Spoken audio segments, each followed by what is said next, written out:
On this episode of Eager to Know, stop telling yourself no, and dark, scary times right in my neighborhood. We all have a creative part of our brain, whether we use it or not, for generating new ideas, problem solving, and just viewing ourselves in this world. I am Ricky McGeckran, an artist living in Chicago, and I am eager to know and share with you all how people of a creative leaning have brought this way of thinking to the forefront and how it has shifted outcomes. Summerdale is a horror novel taking place in the Andersonville neighborhood of Chicago, where I just so happen to live. Once reading it, I was eager to speak with its author, David J. Collins. I was excited to discuss the power of words that formulate a story, characters, and themes. But in speaking with David, I also learned about the power of another set of words, the ones we tell ourselves, and how what we tell ourselves can hold us back or move us forward. David's story as an artist and author is about creativity, hard work, and sacrifice, but I also think it's about the impact of the story we all create in our mind about ourselves. Mr. McGreevy picked up his spoon and motioned for Steve to do the same. I love when your downstate accent sneaks back. It does from time to time. Steve blew on his spoon and bit. Wow! He fanned his mouth and tongue. Hot, but so good. You know, I don't even remember how I found Summerdale. I just looked up and there it was. I wasn't even looking for a new place to live. Sometimes this house finds the tenant, McGreevy said, setting down both mugs. Steve laughed. I mean, I've been in Andersonville quite a little bit. Reminds me of Mount Vernon, how friendly it is, but I've never noticed this street before. Strange, isn't it? Mr. McGreevy said, blowing on another thick spoonful, how some things fall apart and others just fall into place. That was author David J. Collins reading from his latest novel, which is a horror novel based right here in Andersonville titled Summerdale. So thank you so much for reading that. Thank you. It's a pleasure to be here on your podcast. Yeah, I'm really excited to talk to you. I read your book and I really liked it.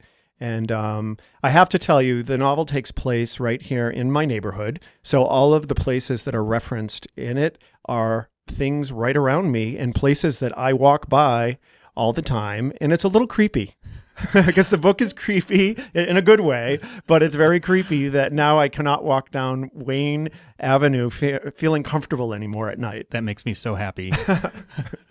That's great. How some things fall apart and how others just fall into place. That was the last line that you read. I kind of feel like that is a common pattern and theme that I see in this book.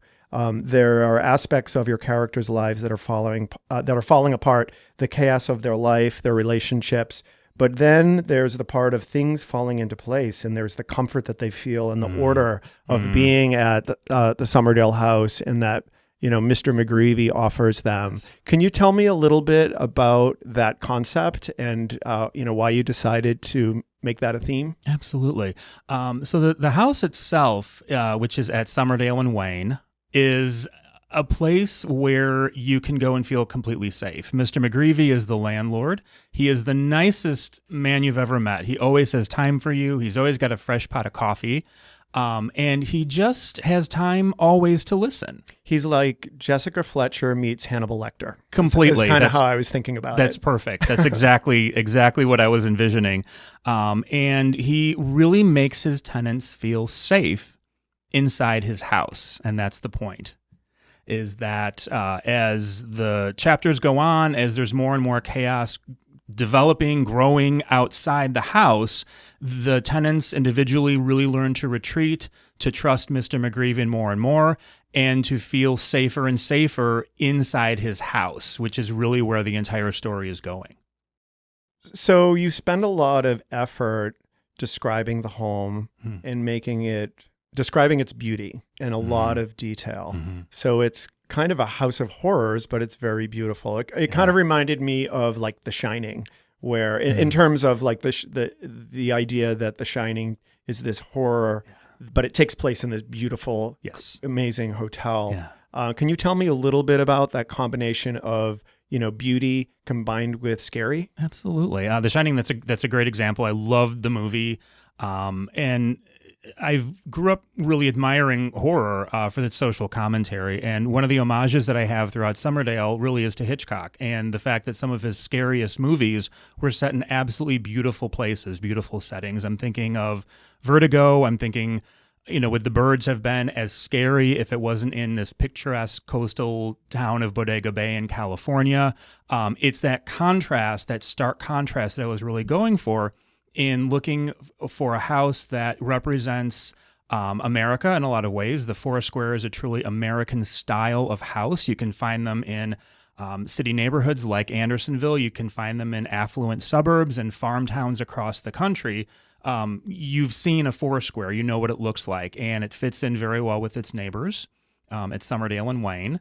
And it's not a haunted house. It doesn't look, the windows aren't broken. It's a place where the tenants would feel very comfortable living, and it changes. All the bedrooms are a little bit different to suit the tenants, and that's deliberate as well. So being a horror novel, you are able to include supernatural elements. And Yes. I feel like you have this extra set of tools at your disposal as a writer where you can introduce things that don't adhere to reality. So Absolutely. can you tell me about that? It's a nice contrast. My first novel, Gay Bash, is literary fiction, and there are rules, and there was only so much I could do. I wanted that story, which is about a reserved gay man who fights back against two attackers, to be rooted in reality. There was nothing metaphysical, there's nothing supernatural, there's nothing imagined, there's no dream sequence. It's fiction, but everything that happens in the story actually happens to the characters. So I wanted to tell that kind of a story, but I found it very constricted. In Summerdale, although it's based in a real neighborhood, and I think it's very relatable, there is so much more freedom, especially as I continue reaching toward the social commentary of the story, of the, using addiction as a metaphor for what the characters are going through, how they're experiencing life outside the house and also inside the house, and how complicity moves through their storylines. That's not something that you could do with straight literary fiction. So I'm finding a lot of freedom as I'm writing, and in some cases I have to kind of winnow down which character is moving in what direction, because there are so many different directions you can go. I've also gotten feedback from readers, and horror readers they'll give you a lot of latitude as long as there's consistent follow through, and some of the rules are still in place as far as that it's relatable. The characters are relatable, and that they can go kind of with them to a point. And that the cliffhangers aren't cheap, that you're still respecting the intelligence and the creativity of the reader. I think there's a lot of leeway with horror that isn't available in, just regular literary fiction. So was writing horror, was that something that you, like, are you a fan of horror? Or was that like a completely new thing that you kind of had to learn the rules? After Gay Bash, I wasn't sure where I was going to go next. And one of the things that I've just accepted as being a writer is you will receive stories, you receive characters, you receive dialogue, you receive other characters or lives being revealed to you. Why Mara showed up for me in Gay Bash, I don't know. Why Dahlia showed up for me in Summerdale, I don't know. But the characters just assemble themselves in a certain way, in a certain order, that made sense for me to put together into one story. So as I was writing this, I didn't intend to write a horror novel. It just kind of came to me that way.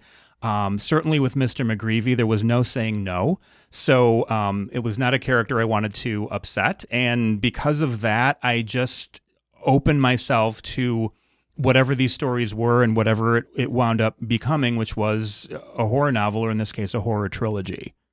So when you're writing, how much of it is figured out ahead of time, and how much of it are you figuring out as you go? Like, do you write an outline? Yeah. I mean, I know when I'm painting, I will do like an underpainting of one color to sort of like structure out the whole thing, and then I'll fill it out. Do you do something similar? Yeah. I do an outline. I know how it's going to end. I believe in backstory, and then I also believe in throwing all of that away, because I'm receiving information, and as much as I can plan and in writing, you're either kind of a plotter or a pantser. I'm more of a plotter. But I've also learned that by not being that rigid, I can be open to receiving other characters and other stories. Lucas is a great example of that. Lucas was not in the original draft, and he just showed up out of nowhere, and he was just really persistent, and he redshirted. And when I got away from being so rigid and saying, no, no, no, maybe I'll use you in another book. I don't know why this character, this description, the addiction, the manipulation of this character, and everyone is, I don't know why you're showing up right now. You're not in my outline. I relented, and now I can't imagine him not being in Summerdale, and he'll be in all three. By accepting Lucas is part of the story, enhancing the story, I also got to meet his mother, Nora, and Nora has her own story to tell. It will be a novella. There is going to be more than just this trilogy, coming from the storylines and the characters who are kind of assembling themselves here in Andersonville. She has a very short scene, but I think it really speaks to addiction and the what an addict will do to hurt family, to hurt friends, to disappear. And Nora is going to, will have her own novella, and there will be other examples of stories and ad campaigns and other things that the characters are actually doing in their regular work outside the house that will be spinoffs from Summerdale. Okay, I can't wait. So you had mentioned like these characters come to you. Yes. And that makes complete sense to me. However, I do have a question for you. Yes. Before you were writing, I assume that were you receiving this sort of information and getting characters like that formulated as you were going throughout your life? And what did you do with that? Completely. I was talking myself out of it. I was telling myself no. So you were sort of getting all this information and you were building up these ideas for characters, and then you were saying, I'm not going, what exactly were you saying? Letting it go. Why bother? Who am I? Why try? I don't have an MFA. I'm not, I don't have connections in publishing. I told myself in this whole process, and this goes back years and years, that I wasn't good enough. I shouldn't even try. I'm not going to connect. These stories won't connect with anybody. And the few things that I had written, like short stories, it's the same story as any artist, getting rejected and accepting rejection as, well, that's it. I'm not good enough. I'm not going to try. So with Gay Bash, I decided to tell myself yes. And even though the proposals were rejected over and over, nobody wanted the story, it took about 6 years to write, not because I was busy writing every single night, but because I was busy telling myself no. And finally, I put it together on my own. I did not have an editor. I did not have a publisher. I did not have an agent. Nobody I reached out to was interested. And it was just coming to a point, so this was in about 2014, that indie authors were really getting more credibility in the marketplace. To say that you're self-published, some of that stigma was fading away. So I felt confident that I had put together the very best story that I could, and I knew that once I hit publish on the Kindle, I couldn't take it back. It would be out there. It felt like coming out, and I had finally told myself yes. When the story did begin connecting with readers, that gave me the confidence to continue saying yes to myself. So when I look back, the person who really told me no, even though it was rejected over and over again, was me. So once I let go of that and just wrote for myself and wrote stories that I believed in, I found a lot more inspiration coming my way and more characters and more storylines coming my way from that. Okay. Thank you for sharing that. That's like really, that's a great background. There are many people that want to do creative things, but specifically there are many people that want to write a book. Yeah. I hear it all the time. Yeah. And it sounds like you went through self-doubt. You went through telling yourself no. You went through actually doing the work and getting rejected. Mm-hmm. But here you are with 2 books. What why is it that we're here talking when you have 2 published books? I know that, something changed from a no to a yes, but what makes you different from all of these other people? Well, it's a couple of things. I started believing something that I just told myself over and over, and that as an artist, the act of creation is our permission. We don't have to seek permission from anybody else to be creative. When it comes to creativity, just don't take no for an answer. And okay, the traditional publishing world didn't want me. That's fine. They don't want a lot of people. So I turned to ebooks occasionally as a way to see, I'm noticing published authors are now on Kindle. Published authors are now, in some cases, going independent because of the benefits of having that independence. And it's also listening to the people who are paying attention to you. And one of the first things that I started hearing was that readers who are interested in this story don't like ebooks. They read paperbacks. Okay. So I'm on my own here. There's no blueprint on how to do this. So I learned how to make a paperback.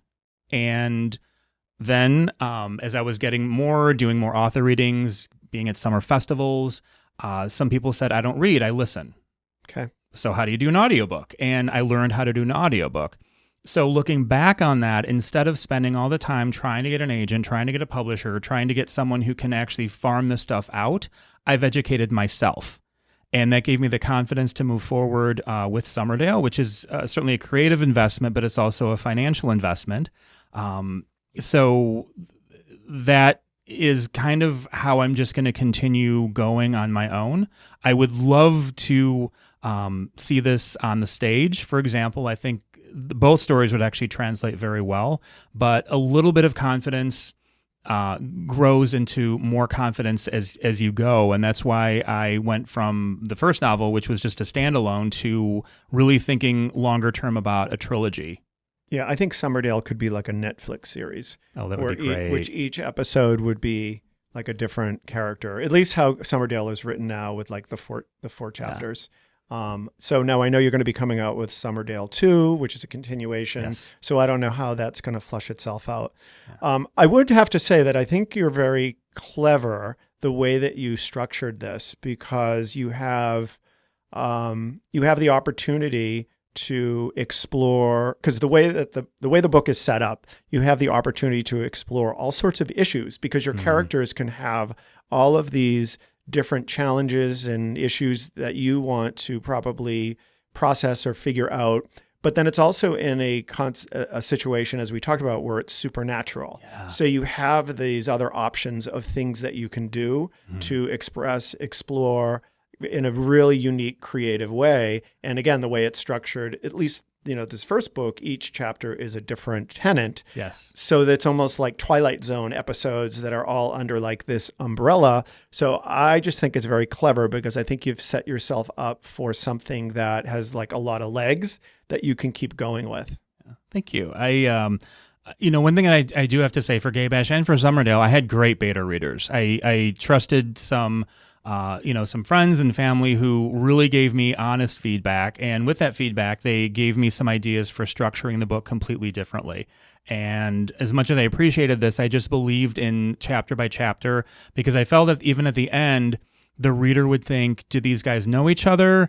Are they going to meet? I wanted those questions. Whereas if you do kind of a consistent narrative where the chapters are not broken up and dedicated to one tenant at a time, the questions wouldn't be quite as strong at the end. And I wanted lots of questions of the reader to keep that interest going for the future. Yeah, I mean, I personally am a huge fan of any sort of, whether it's a movie or a book that has open questions, and because it leaves you to keep, it's because it stays with you. It stays with you. Yeah.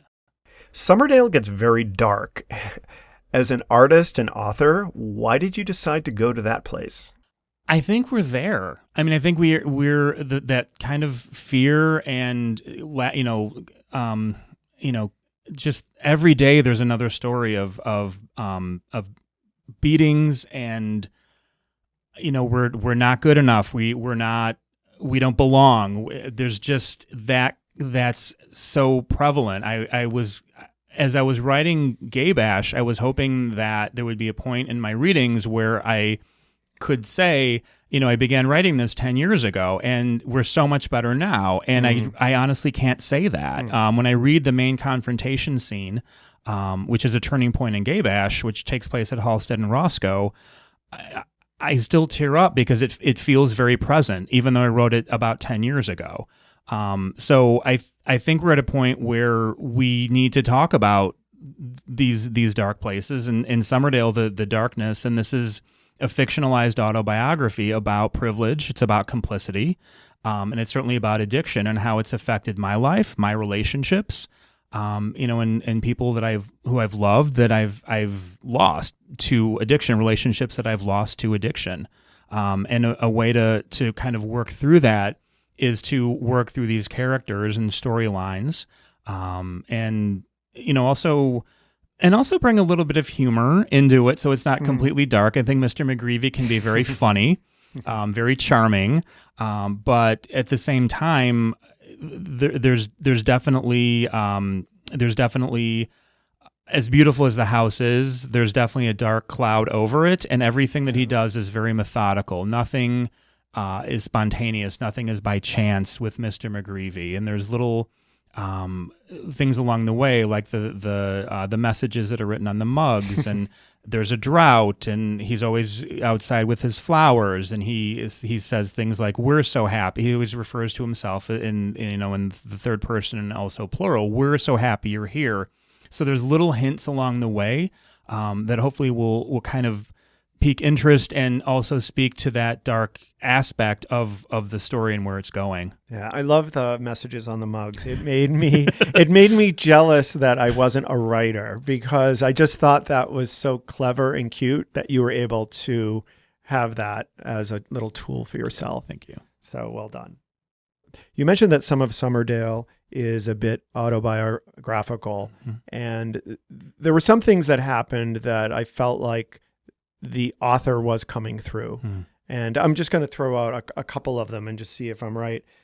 There was one part where Eric was talking about how he wanted to do something with his life. Like he was 35 years old and he wanted to make an impact with his life. And I kind of felt like the way that you were structuring that and the way you were stating that was coming from a place of experience. And the other one was where Aaron, his reaction when he realized that someone else had a book published. Yeah. And I'm like, I feel like David J. Collins has experienced something like this, just the way that it came through. Yeah. Guilty. Absolutely. Those are really, they kind of, those scenes kind of talk to each other in a sense, very autobiographically. That feeling like in my case, I'm 48, but for Eric, he's in his mid 30s. It's about the time that I was starting to think, I went to college. I've had a career path. What impact am I going to leave? What legacy? What will outlive me that I've done? And to that point, I couldn't say anything. I had wonderful support with my family, wonderful support with friends. And again, at that point, even in my mid 30s, I was the one telling myself no. So I think like a lot of gay men, we start looking at appearance, which really feeds into Eric feeling like he's not good enough. Mm-hmm. He's not, he just doesn't have that, that presence in a room that big guys have. And so I turned to that for a while, and that was fairly empty, which is where that chapter is going to be headed. Yep. And then with Aaron, it was that jealousy of, here's someone who obviously, doesn't have the talent and didn't work as hard as I am, and making excuses, and that's a big part of Aaron's character, and being really upset instead of really happy for someone else who genuinely, for whatever reason, however that happened, found success. And that scene where he just goes to the bar and he's all smiles to Michael, and he's got his he's got an agenda, and it really was fueled by McGreevy, which is another point of that, is that Aaron does not understand how under McGreevy's thumb he really is, mm-hmm. how pliable he is to McGreevy. And I wanted that to maybe talk to readers who maybe are feeling perhaps the same way. And Yeah. for me, it's artwork. For me, it's writing. But for someone else, it could be acting, it's photography, it's music, whatever that unfulfilled creative spirit is. I don't go on vacations. I don't go on dinners and brunches. When I post on Instagram, same old Saturday night, and it's me writing, that is my Saturday night. Yeah. So it is certainly a sacrifice. Writing and artwork and pursuing those passions aren't social. They're not glamorous. They're not, typically Instagram worthy, except to kind of poke fun at yourself a little bit. But if you're really serious about making an impact and thinking about what will outlive you, and these books will, those are the sacrifices you simply have to make as an artist. There's no compromise there. Yeah. I can't at this point imagine my life without Matt and Greg and Eric and Aaron and Dahlia and all the characters. That wouldn't have happened if I didn't just believe in myself and these stories and putting that together. And then there's the commerce side of it, which I also wanted to address, because the creative side is wonderful, but the reality is to monetize what you create is probably the more difficult part of the equation. None of this is cheap. Running a website, running ads, being at summer festivals, publishing the book yourself, doing all this yourself it's freeing, and there's a lot of independence there, but you also have to bankroll it.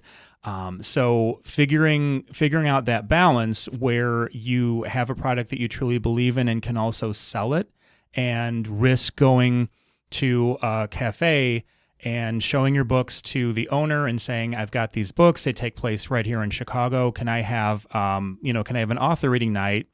I can, put out promos and posts and, try to get 10 to 20 people here. And then one person shows up. And what do you do? I mean, that's also part of the artwork is living with that and living through that and making the best of it. Yep. And I keep coming back to this picture, this really sweet picture of Ed Sheeran singing on a street, and there's only 3 people in front of him. And if he got discouraged at any point, he never would have continued and become the success that he is. Yeah. So many artists, so many people who are successful failed over and over again. And I take inspiration from those stories and say, okay, 20 people told me they were going to come tonight. One person showed up. Here's what we're going to do. I'm going to center this reading around you. And I'm going to make this the best author reading you have ever been to. Yep. So any other author readings you ever go to in your life are going to pale in comparison to the one I am going to give you for the next hour and a half. And you just make lemonade, and you go for it. And I have a couple of readings coming up, and you have to. It's not only authors are we can be very hermetic, and that's necessary to receive and to write and to edit and keep that going to perfect it as much as possible. But you also, if this is going to go anywhere online, in person, you also have to believe in the product as a commercial piece and be able to sell it and talk about it. Truly, writing the novel is the easy part. Now, I know I see you on social media. You are very, very... You produce a lot of like videos and stuff, which is great. And you have inspired me to be doing videos for my artwork because I see yours all the time, and I think that's great. So you're very hardworking in that regard. In terms of putting yourself out there and asking, I think you gave the example of like a coffee shop, and that's that's kind of a vulnerable position that you put yourself into, but you just have to plow through it. Absolutely. And ask. I mean, I know I personally encounter stuff like that all the time where I have to, ask galleries or ask spaces to show my artwork, or even ask people to be on my podcast, and I'm not confident that they're going to say yes all the time, but I just have to ask. And, Absolutely. And that's kind of putting yourself out there and asking. And I think that's a big part of it. Yeah, I agree. It is a big part of it. Otherwise it's in a vacuum, and it's really more of a diary. And this, I write to be read. when Gay Bash came out, so this is back in 2014, I began receiving Facebook messages from men who had survived horrible abuse, horrible bullying, and they told me how the story connected for them. And at first, I wasn't sure how to respond to that. Initially, I said, "I'm so sorry. This made you feel bad and made you cry," But then what they said was, no, I didn't share that with you to make you feel bad. It's because through these characters and through this story, I was able to release something that I had just tamped down so far because it was so painful. I didn't want to think about it anymore. And this was a way for me to release that. And it was more of a thank you. This is what I wanted to share with you. So that connection was so much better than a publishing contract, than, waiting for that perfect agent. By doing this and just believing that this story could connect with an audience and build an audience over time, that was all the validation that I needed. And that's why it's art. Yeah. So those stories, those people that, came to you and told you those stories, did you expect that, or was that surprising? I mean, what did that feel like? It was surprising. And at first I felt bad because I thought I had compounded their pain. But when they, went on and further messaging, and they said, no, it helped me release pain. Thank you. Okay. So that's when it really felt great. And that's what also gave me the confidence to read those more emotional scenes from Gay Bash, where it is a confrontation and I don't water it down. And I've had readings in several different venues where I've had to ask ahead of time, this is a scene I want to read. This is why I want to read it. And I'm not going to censor it. Is this okay for your audience? Tell me now. Nobody has told me no. Okay. So I've used that, and it's connected, and I get a lot of questions in the Q&A. I love Q&A. It's even being a horror writer, that's always the scariest part of an author reading is the Q&A. But I get a lot of questions. Did things like this really happen? And is this really fiction? And I have to answer quite honestly that yes, they do happen to people who look like me and to people of color and transgender people of color more and more. And we just aren't talking about this enough in the community. And that's one of the reasons why I wanted to bring this up in Summerdale. And that's certainly where the novel's going. Tell me about where it is going and like timing. I know you're going to be doing a Summerdale 2. Is there going to be a 3 or just a 2? 2 and a 3. Okay. And what's the timing on 2? Yeah. So the second novel will come out in October of 2020. And then the final novel will be October of 2022. Okay. Now, how far along, do you know 2? Do you have it all mapped out? It's 2 is sketched out. This is just my way. I know I've got the final scene of the third. I know exactly what's going to happen, and I know the showdown, and I know the characters involved, and it's very exciting. And it will be very sad. When I finished Gay Bash, I actually cried because it felt like I was saying goodbye to friends who had been with me for a couple of years. Summerdale is going to feel that way as well. There may be a surprise or two in the form of ebooks that drop between now and next October. Maybe Mr. McGreevy will tell me what he wants. It's his show. And then there will be the other spinoffs like the novellas and the things that will simply drop. So there's more of a world that I'm putting together through this one book, this one story of this one house in Andersonville, but there's much more ahead. For really where I want to take the themes and I want to take the story. I cannot wait. So if you were to express this, and I think you had mentioned like a play or something, like if you could have any expression of it in any other medium, what would it be? Like I suggested a Netflix series. Have you thought about like what would be the best way? Yeah. I think for Summerdale, the Netflix series would be amazing because of the special effects. I think it would enhance the story. Sometimes we see movies and the special effects overtake the story, and I think it that's not what I would want. I would want it to be something that simply enhances it and builds off of it with the symbolism. There's a lot of symbolism. There's a lot of insects. That will continue. There'll be more and more of those. Yay. Which is everyone's favorite, to live in a Yay, house wasps. full of wasps. And other things are coming. Gay Bash, I think, would translate well to the stage. And I've been talking with a Chicago playwright about adapting Gay Bash for the stage here in Chicago. So that's very exciting. Especially because it is, these are Chicago stories. So to have them staged, to have them filmed here in Chicago would truly be a dream come true. I truly believe in, supporting small businesses, shopping small. Both books are sold at Women and Children First. Both books are sold at Unabridged Books and other independently owned bookstores in Chicago. And it's another reason why I love setting my stories in such amazing neighborhoods. Gay Bash is set in Lakeview, and that's, I enjoy visiting. I enjoy setting my stories here. They're very inspiring. I always find something new when I come here to Andersonville.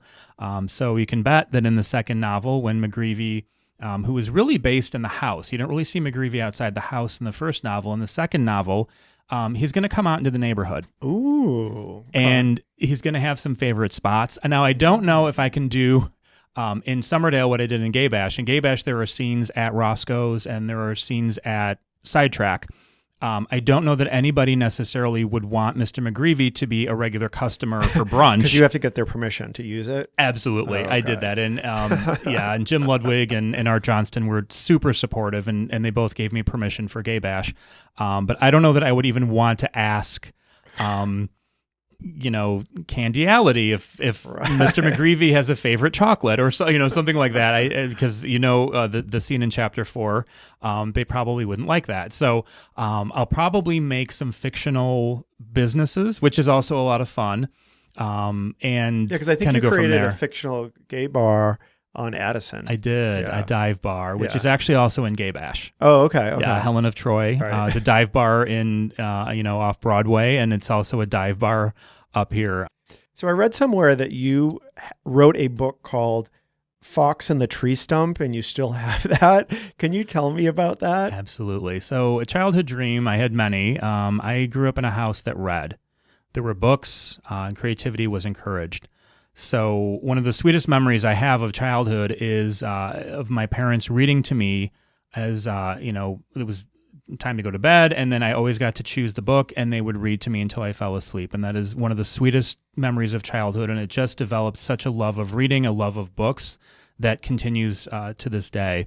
So when I was in grade school, I decided to take my, my turn at writing a book, and I put together this ridiculous little story of a fox who lived in a tree stump, and I was so proud of it. And I made little illustrations, and I taped together the loose leaf paper so it would look like a book, and I gave it to my teachers, and I made a special page in the back for comments. What grade were you in? This would have been 4th or 5th grade. Oh, wow. And it had a cover, and my teachers wrote me really encouraging words and stars and smiley faces, and I've kept it because it's such a touchstone for me to look back at that and think that early I wanted to be a writer.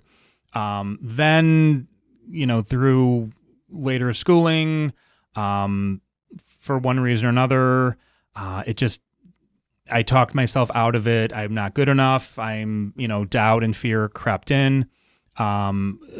And that was one of the reasons why I turned away from it and tried to, go for more of a college career path, which I have. I'm very lucky. I'm very supported there. And it's a great place to work, and I work with a wonderful team.